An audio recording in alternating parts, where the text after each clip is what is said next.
ताजमहल के बंद कमरों का रहस्य। दोस्तों, होगी इस दुनिया में एक से बढ़कर एक इमारतें, लेकिन ताज जैसी कोई नहीं, क्योंकि इसकी बुनियाद में एक बादशाह ने अपना दिल रखा है। दोस्तों, ताजमहल कला का वो खूबसूरत उदाहरण है जिसे 17वीं शताब्दी के मुगल सम्राट शाहजहां ने अपनी सबसे चहेती बेगम मुमताज महल के लिए उसकी याद में बनवाया था। वो इमारत जितनी खूबसूरत है उतनी ही रहस्यों से भरी हुई है और कोई ना कोई विवाद इस इमारत के इर्द गिर्द घूमता ही रहता है। और सबसे बड़ा रहस्य है ताजमहल के 22 बंद कमरों का राज। आखिर क्यों बंद हैं ये कमरे? क्या इनमें हिंदू देवी देवताओं की मूर्तियां छुपी हुई हैं? क्या सच में ताजमहल शिव मंदिर को तोड़कर बना है? और सबसे बड़ी बात दोस्तों, क्या आपको पता है कि बिना सीमेंट के ताजमहल कैसे बनाया गया? जबकि आज तो बड़ी बड़ी बिल्डिंग्स और पुल वगैरह सीमेंट से ही बनते हैं और 100-100 साल तक खड़े भी रहते हैं, लेकिन ताजमहल तो बिना सीमेंट के बनाया गया है। तो फिर कैसे वो करीब 350 सालों से इतनी मजबूती से खड़ा है? फिर चाहे कितना ही बड़ा भूकंप आ जाए, चाहे कोई भी नेचुरल डिजास्टर हो जाए, ताजमहल वहीं का वहीं खड़ा है। आखिर कैसे? और क्या आपको पता है कि उस समय ताजमहल कितने रुपयों में बनाया गया होगा? और क्यों ताजमहल में आज तक कोई लाइट्स नहीं लगाई गई है? दोस्तों, आज का वीडियो पूरा देखना जरूर, क्योंकि इस वीडियो में आप ताजमहल के 22 ऐसे रहस्यों के बारे में जानोगे जो शायद ही पहले आपने कभी सुना होगा। बस वीडियो को स्टार्ट करने से पहले वीडियो को एक लाइक करके चैनल को सब्सक्राइब कर लीजिए। चलिए शुरू करते हैं। नंबर 22। ताजमहल के रहस्य में सबसे पहला रहस्य तो ताजमहल की नींव से ही जुड़ा हुआ है। जब क्योंकि ताजमहल यमुना नदी के पास है, तो ऐसी नमी वाली रेतीली मिट्टी में किसी भी इमारत की नींव खड़ी करना यकीनन एक मुश्किल भरा काम हो सकता था। लेकिन दाद देनी पड़ेगी उस वक्त के मुगल सल्तनत के इंजीनियर्स की, जिन्होंने इतनी नमी वाली जमीन में ऐसी पक्की नींव बनाकर तैयार की जिसके बलबूते आज भी इतनी बड़ी इमारत सही सलामत टिकी हुई है। दरअसल ताजमहल की नींव बनाते समय ताज के चारों ओर बहुत से कुएं खोदे गए। इन कुओं में ईंट पत्थर डालकर इन पर आबनूस और महोगनी की लकड़ियों से ताजमहल की फाउंडेशन बनाई गई। ये कुएं ताज की नींव को मजबूत बनाते हैं। आबनूस और महोगनी की लकड़ियों में एक खासियत होती है कि इन्हें जितनी नमी मिलती रहेगी ये उतनी ही फौलादी और मजबूत रहेंगी। और इन लकड़ियों को नमी ताज के पास बहने वाली यमुना नदी के पानी से मिलती है। यमुना के पानी का स्तर हर साल घट रहा है और लकड़ियों में नमी की कमी आ गई है। यही वजह है कि सन 2010 में ताज में दरारें देखी गईं। दोस्तों, आपने देखा होगा कि ताजमहल के आसपास के चारों मीनार एक दूसरे से परपेंडिकुलर खड़े हैं। मतलब यह कि ताजमहल की जो 4 मीनारें हैं ये बिल्कुल सीधी नहीं खड़ी हैं, बल्कि चारों बाहर की तरफ हल्की सी झुकी हुई हैं। और इन्हें ऐसा ही बनाया गया था ताकि भूकंप जैसी आपदा आने पर अगर ये गिरे भी तो बाहर की तरफ गिरे। दरअसल ऐसा इसलिए किया गया है कि अगर कभी जोर का भूकंप आता भी है तो वह चारों मीनार ताजमहल से दूर जाकर गिर जाएं और इस तरह भूकंप के झटके ताजमहल तक पहुंचने से पहले ही इन मीनारों में ऑब्जॉर्ब हो जाएं और ताजमहल को कोई नुकसान ना पहुंचे। नंबर 20। हजारों टूरिस्ट जो ताजमहल देखने आते हैं वो ये नहीं जानते कि वो जो सामने देख रहे हैं वो ताज का पिछला हिस्सा है। दरअसल जो शाही दरवाजा है वो नदी के किनारे दूसरी तरफ है। आज ज्यादातर टूरिस्ट ताज को वैसा नहीं देख पाते जैसा कि शाहजहां चाहते थे। मुगल काल में ताज तक पहुंचने के लिए नदी ही एक मुख्य रास्ता थी और ये एक तरह का हाईवे था। बादशाह और उनके मेहमान नाव में बैठकर यहाँ आते थे। नदी के किनारे एक चबूतरा हुआ करता था। नदी बढ़ती गई और वो बहुत पहले ही नष्ट हो गया। बादशाह और उनके मेहमान उसी चबूतरे से ताज आया करते थे। नंबर 19। दोस्तों, ये कहा जाता रहा है कि शाहजहां ने ताजमहल बनाने वाले वर्कर्स के हाथ कटवा दिए थे, लेकिन ये बात एक अफवाह जैसी लगती है क्योंकि इस बात का कोई प्रमाण मौजूद नहीं है। बहुत से इतिहासकारों का मानना है कि शाहजहां ने वर्कर्स और कारीगरों को जिंदगी भर की पगार देकर उनसे इकरारनामा लिखवाया था कि वो ऐसी कोई दूसरी इमारत नहीं बनाएंगे, क्योंकि 20,000 वर्कर्स जिन्होंने ताजमहल बनाया था, क्या एक ही दिन में उन सब के हाथ काटना मुमकिन लगता है? क्या सबको एक एक करके बुलाया गया कि आओ यह दिन इतने मजदूर के हाथ काटेंगे और उस दिन इतने मजदूर के हाथ काटेंगे? अगर ऐसा होता तो जैसे ही हाथ कटने शुरू होते तो बहुत से मजदूर भाग खड़े होते और हिस्टोरिकली देखा जाए तो इस चीज का जीरो एविडेंस है। नंबर 18, कुतुब मीनार भारत की सबसे ऊंची मीनार है, लेकिन शायद आपको जानकर हैरानी होगी कि ताजमहल की ऊंचाई कुतुब मीनार से भी ज्यादा है। ताजमहल 73 मीटर ऊंचा है, जबकि कुतुब मीनार की ऊंचाई 72.5 मीटर है।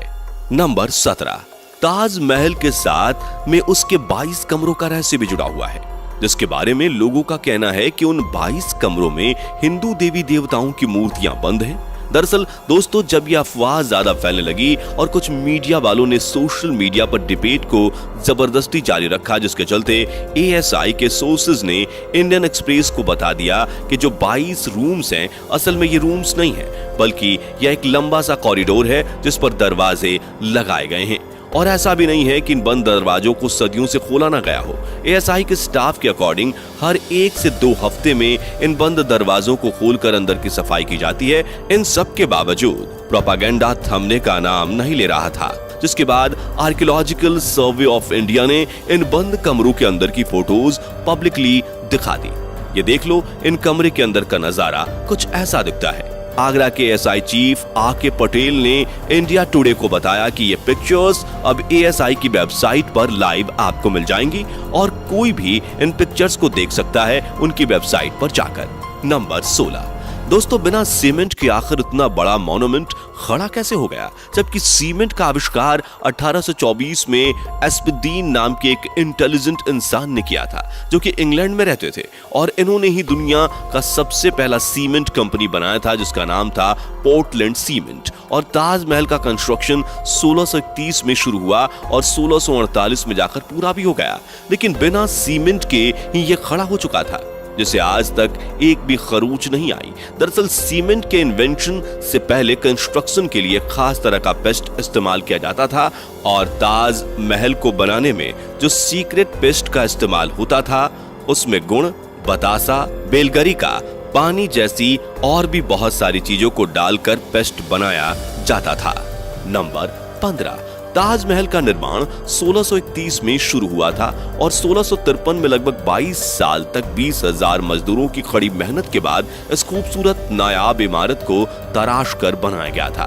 ताजमहल के निर्माण के लिए हर चीज को हीरे की तरह परख कर चुना गया था। ताजमहल की दीवारों पर जो नक्काशी है, इसकी तकनीक इटली के कारीगरों से सीखी गई थी। उज्बेकिस्तान के बुखारा से संगमरमर को तराशने वाले कारीगर बुलाए गए थे। ईरान से संगमरमर पर कैलीग्राफी करने वाले कारीगर आए थे और पत्थरों को तराशने के लिए बलूचिस्तान से कारीगरों को बुलाया गया था। नंबर 14, 1857 की क्रांति के दौरान अंग्रेजों ने ताजमहल को काफी नुकसान पहुंचाया। उन्होंने लैपिस लाजुली जैसी कई बेशकीमती रत्नों को ताजमहल की दीवारों से खोदकर निकाल लिया था। नंबर 13, दोस्तों, ताजमहल के मुख्य गुंबद का जो कलश है, किसी जमाने में वो सोने का हुआ करता था, लेकिन 19वीं सदी की शुरुआत में सोने के कलश को बदलकर कांसे का कलश लगा दिया गया। नंबर 12, दावे के साथ नहीं कहा जा सकता कि ताजमहल को किसने डिजाइन किया था, लेकिन यह कहा जाता है कि 37 लोगों की एक टीम ने मिलकर ताजमहल का नक्शा तैयार किया था और ये 37 वास्तुकार दुनिया के दूर दूर के कोने से बुलाए गए थे। नंबर 11, 1653 में जब ताज बनकर तैयार हुआ था, उस समय इसके निर्माण की कीमत करोड़ों में बताई गई थी। उसी हिसाब से अगर आज ताज बनवाया जाए तो इसे बनाने में कम से कम 57 अरब 60 करोड़ रुपए लगेंगे।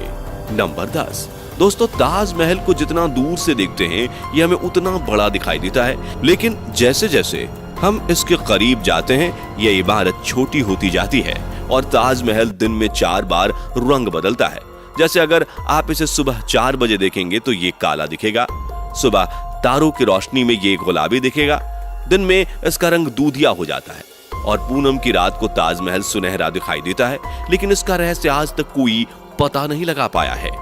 नंबर 9, ताजमहल में एक खुफिया दरवाजा भी है जो यमुना नदी में खुलता है, लेकिन किसी को इसका नहीं पता। दरअसल इस दरवाजे का इस्तेमाल शाहजहां अपने महल से ताजमहल में जाने के लिए करते थे, जिसे उनकी मौत के बाद बंद कर दिया गया। नंबर 8, ताजमहल को बनाने के लिए सफेद संगमरमर राजस्थान के मकराना से लाए गए थे, जेड और क्रिस्टल चाइना से मंगाए गए थे, लैपिस लेजली अफगानिस्तान से आया था और कार्नेलियन अरब से आया था। कुल मिलाकर ऐसे ही 28 किस्म के बेशकीमती रत्नों को दुनिया भर के अलग अलग देशों से मंगवाकर सफेद संगमरमर में जड़ा गया था।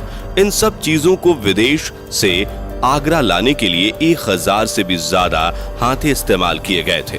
नंबर 7, ताजमहल को वास्तव में शाहजहां ने बनवाया है। इसके पीछे भी काफी सारी थियरीज बताई जाती है। जैसे कि कुछ लोगों का मानना है कि ताजमहल वास्तव में एक शिव मंदिर हुआ करता था जिसका नाम तेजो महालय था।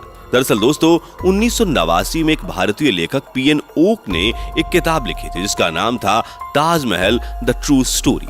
इस किताब में उन्होंने कई तर्कों के साथ ये दावा किया था कि ताजमहल मकबरा बनने से पहले एक शिव मंदिर था और इसका नाम तेजो महालय था। सन 2000 में पीएन ओक ने अपनी बात को सिद्ध करने के लिए ताज की साइट खोदने के लिए सुप्रीम कोर्ट को अर्जी दी थी, जिसे सुप्रीम कोर्ट ने रद्द कर दिया था। आर्कियोलॉजिकल सर्वे ऑफ इंडिया के मुताबिक ताजमहल कभी एक शिव मंदिर था, इस बात का कोई सबूत नहीं है, बल्कि शाहजहां ने ताज को बनवाया था, इसके सबूत इतिहास के पन्नों में मिलते हैं। नंबर 6, कई देशों में ताजमहल की नकल पर बनी इमारतें मौजूद हैं, जैसे चीन, बांग्लादेश, कोलंबिया और ऐसी ही एक और इमारत भारत में भी मौजूद है जिसका नाम बीबी का मकबरा है। ये इमारत महाराष्ट्र के औरंगाबाद में है और इसे मुगल बादशाह आजम शाह ने अपनी मां दिलरस बानो बेगम की याद में 17वीं सदी के आखिर में बनवाया था। इसे ताजमहल की तर्ज पर बनवाया गया था। इस मकबरे का गुंबद ताजमहल की गुंबद से छोटा है और इसका सिर्फ गुंबद ही संगमरमर का है, बाकी निर्माण प्लास्टर से किया गया है। नंबर 5, एक कहानी फेमस है कि शाहजहां यमुना नदी के दूसरे तरफ काले संगमरमर से ऐसा ही एक और काला ताजमहल बनवाना चाहते थे।